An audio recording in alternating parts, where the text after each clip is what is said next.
ഈശോയോടുകൂടെ ജീവിക്കുന്നതിന് വേണ്ടി, ഈശോയ്ക്ക് വേണ്ടി ജനിക്കുന്ന മനുഷ്യർ എങ്ങനെയായിരിക്കണം എന്ന് ദൈവത്തിന്റെ ഒരു സ്വപ്നമുണ്ട്. ക്രിസ്തുവിനോട് ബന്ധപ്പെട്ട് ജീവിക്കുന്ന മനുഷ്യർ എങ്ങനെ ആയിരിക്കണമെന്ന് ദൈവത്തിന് ഒരു സ്വപ്നമുണ്ട്.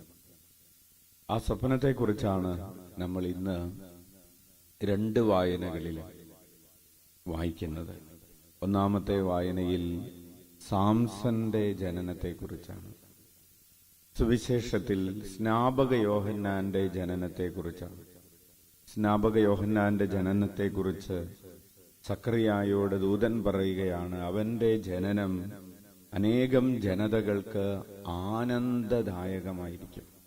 ജനനം ആനന്ദമായിരിക്കുമെന്ന് പറഞ്ഞാൽ അവന്റെ ജന്മം, അവന്റെ ജീവിതം അനേകം മനുഷ്യർക്ക് സന്തോഷം നൽകുന്ന, സ്വർഗീയമായ സന്തോഷം നൽകുന്ന ഒരു ജീവിതമായിരിക്കും. കൈയടിച്ച കർത്താവിന് നന്ദി പറയാം. അപ്പോൾ ഈശോയ്ക്ക് വേണ്ടി ജീവിക്കുന്ന മനുഷ്യരെ കുറിച്ചുള്ള, ഒരു ക്രൈസ്തവനെ കുറിച്ചുള്ള ദൈവത്തിന്റെ ഒന്നാമത്തെ സ്വപ്നം അതാണ്. അവൻ അനേകർക്ക് സ്വർഗീയമായ സന്തോഷം നൽകുന്ന ഒരാളായിരിക്കണം. നമ്മൾ മറ്റുള്ളവർക്ക് സ്വർഗീയമായ സന്തോഷമാണോ നൽകുന്നത്, അല്ലെങ്കിൽ സ്വർഗീയമായ സങ്കടമാണോ സന്തോഷമാണോ? അത് സ്വർഗീയമാണോ നമ്മൾ നൽകുന്ന സന്തോഷം? രണ്ടാമതായിട്ട് സ്നാപക യോഹന്നാനെ കുറിച്ച് പറയുകയാണ്, അവൻ അമ്മയുടെ ഉദരത്തിൽ വെച്ച് തന്നെ പരിശുദ്ധാത്മാവിനാൽ നിറയും. അമ്മയുടെ ഉദരത്തിൽ പരിശുദ്ധാത്മാവിനാൽ നിറയപ്പെടുന്നവരായിരിക്കണം, അല്ലെങ്കിൽ പരിശുദ്ധാത്മാവിനാൽ നിറയപ്പെടുന്നവരായിരിക്കണം ഈശോയ്ക്ക് വേണ്ടി ജീവിക്കുന്ന മനുഷ്യർ. അത് കർത്താവിന്റെ ഒരു സ്വപ്നമാണ്. അപ്പോൾ എങ്ങനെയാണ് നമുക്ക് അമ്മയുടെ ഉദരത്തിൽ ഇനി പരിശുദ്ധാത്മാവിനാൽ നിറയപ്പെടാൻ പറ്റുന്നത്? ഓരോ ദേവാലയവും ഒരമ്മയുടെ ഉദരം പോലെയാണ്. ഓരോ ദേവാലയവും സഭയുടെ ഉദരം പോലെയാണ്. ഈ ദേവാലയത്തിൽ നമ്മൾ പരിശുദ്ധാത്മാവിനാൽ നിറയപ്പെടണം. ഈ ദേവാലയത്തിൽ പ്രവേശിക്കുമ്പോഴൊക്കെ സ്നാപക യോഹന്നാൻ എലിസബത്തിന്റെ ഉള്ളിൽ ആത്മാവിൽ നിറഞ്ഞു കുതിച്ചു ചാടിയതുപോലെ ഈ ദേവാലയത്തിന്റെ ഉള്ളിൽ ഇതൊരു ഗർഭഗേഹം പോലെ ഇവിടെ ആത്മാവിനാൽ നിറയപ്പെടണം. കൈയടിച്ച് കർത്താവിന് നന്ദി പറയാം. വീണ്ടും പറയുകയാണ്, അവൻ മദ്യമോ വീഞ്ഞോ മറ്റ് ലഹരി പദാർത്ഥങ്ങളോ ഉപയോഗിക്കുകയില്ല. ഈശോയ്ക്ക് വേണ്ടി ജീവിക്കുന്ന ജീവിതങ്ങൾ പൂർണ്ണമായും ലഹരിയുടെ, ഈ ലോകത്തിൻ്റെതായിട്ടുള്ള ലഹരികളിൽ നിന്ന് മോചനം പ്രാപിച്ച ജീവിതമായിരിക്കണമെന്ന് ഈശോ ആഗ്രഹിക്കുന്നു എന്ന് വ്യക്തമായി പറയുകയാണ്.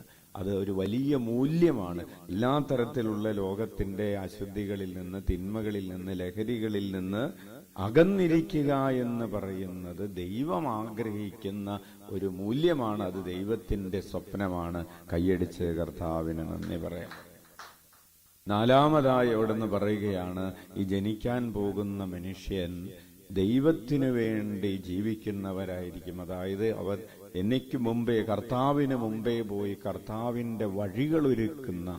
എന്താണ് കർത്താവിന്റെ വഴികൾ ഒരുക്കാൻ എന്ന് പറഞ്ഞാൽ, അനേകർക്ക് കർത്താവിലേക്ക് വരാൻ വേണ്ടി വഴിയൊരുക്കുന്നവൻ, കർത്താവിനെ മറ്റുള്ളവരിലേക്ക് കൂട്ടിക്കൊണ്ടുപോകുന്നൊരു ജീവിതമായിരിക്കും അവന്റെ ജീവിതം. അതായത് ക്രിസ്തുവുമായി ബന്ധപ്പെട്ട് ജീവിക്കുന്ന ഒരു മനുഷ്യന്റെ ജീവിതം എന്ന് പറയുന്നത്, യഥാർത്ഥത്തിലുള്ള ഒരു ക്രൈസ്തവ ജീവിതം എന്ന് പറയുന്നത് ക്രിസ്തുവിനെ മറ്റുള്ളവരിലേക്ക് കൊണ്ടുപോവുകയും മറ്റുള്ളവരെ ക്രിസ്തുവിലേക്ക് കൂട്ടിക്കൊണ്ടുവരികയും ചെയ്യുന്ന ജീവിതമാണ്. നമ്മെക്കുറിച്ചുള്ള ദൈവത്തിന്റെ സ്വപ്നങ്ങളാണ്. സ്നാപക യോഹന്നാനെ കുറിച്ചുള്ള ദൈവത്തിന്റെ സ്വപ്നം നമ്മെക്കുറിച്ചുള്ള ദൈവത്തിന്റെ സ്വപ്നമാണ്. സ്നാപകനെ കുറിച്ചുള്ള ദൈവത്തിന്റെ പദ്ധതി നമ്മെ ഓരോരുത്തരെയും കുറിച്ചുള്ള പദ്ധതിയാണ്. നമുക്ക് ഈ ചിന്തകൾ ഹൃദയത്തിൽ സൂക്ഷിക്കാം.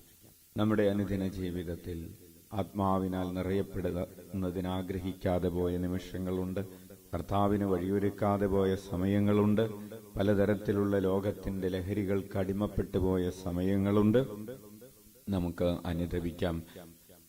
മറ്റുള്ളവർക്ക് സ്വർഗീയമായ ആനന്ദം നൽകാതെ ജീവിച്ച, അതിനുവേണ്ടി പരിശ്രമിക്കാതെ പോയ സമയങ്ങളുണ്ട്. ദൈവസ്നേഹത്തിനെതിരെ പരസ്നേഹത്തിനെതിരെ വന്നുപോയ എല്ലാ വീഴ്ചകളെയും ഓർത്ത് അനുദപിച്ചുകൊണ്ട് കരങ്ങൾ ഉയർത്തി 21 പ്രാവശ്യം യേശുനാമം വിളിച്ച് പാപപരിഹാരം ചെയ്യാം. ഈശോയേ ഈശോയേ ഈശോയേ ഈശോയേ ഈശോയേ ഈശോയേ ഈശോയേ